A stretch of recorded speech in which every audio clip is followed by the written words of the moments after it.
Dans un village isolé, au cœur d'une région reculée, vivait Seydou, un garçon de 17 ans. Chaque matin, sous le soleil brûlant, il parcourait des kilomètres sur un chemin poussiéreux pour rejoindre une école bondée. Ses chaussures étaient usées, mais son esprit était porté par une seule ambition: apprendre, réussir et un jour, changer le destin de son village. La vie n'était pas facile pour Seydou. Après l'école, il aidait sa famille dans les champs. Le soir, il révisait à la lumière vacillante d'une lampe à pétrole, luttant contre la fatigue et les attentes. Ses parents, bien qu'admiratifs de sa détermination, s'inquiétaient de l'utilité de ses études dans une région où peu de gens allaient jusqu'au bout. Un jour, on annonça un examen national. Pour Seydou, c'était plus qu'un test. C'était une porte d'entrée vers une bourse pour une grande école en ville. Pendant des semaines, il travailla sans relâche, mémorisant des formules, répétant des cours, ignorant la pression. Lorsqu'il passa l'examen, il quitta la salle avec l'impression d'avoir donné tout ce qu'il avait. Quelques mois plus tard, la nouvelle arriva.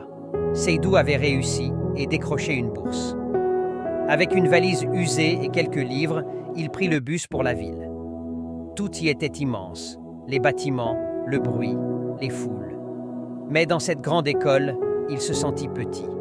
Le rythme était exigeant et la solitude pesait sur lui. Pourtant, Seydou trouva des alliés parmi ses camarades. Beaucoup partageaient ses défis: le manque de ressources, les longues heures de cours et la pression des attentes familiales. Alors, Seydou créa un cercle d'études. Dans une petite pièce exiguë, ils partagèrent leurs notes, s'encourageaient et se soutenaient dans les moments difficiles. Ce cercle devint leur refuge. Pendant les vacances, Seydou retourna dans son village. Mais cette fois, il n'était pas seul. Avec ses amis, il organisa des cours pour les enfants du village, transformant l'ombre d'un grand arbre en salle de classe. Ils apportèrent des livres d'occasion et pour la première fois, les enfants virent des images et des mots qui élargissaient leurs horizons. Les efforts de Seydou ne passèrent pas inaperçus. Les villageois, inspirés par son exemple, décidèrent de se mobiliser. Ensemble, ils commencèrent à construire une école en briques. Des années plus tard, cette école devint le symbole de la renaissance du village. Aujourd'hui, Seydou se tient devant cette école, entouré d'élèves souriants en uniforme. À ses côtés, ses anciens camarades, devenus enseignants, médecins ou ingénieurs, partagent ce moment. Seydou regarde l'horizon avec une fierté tranquille.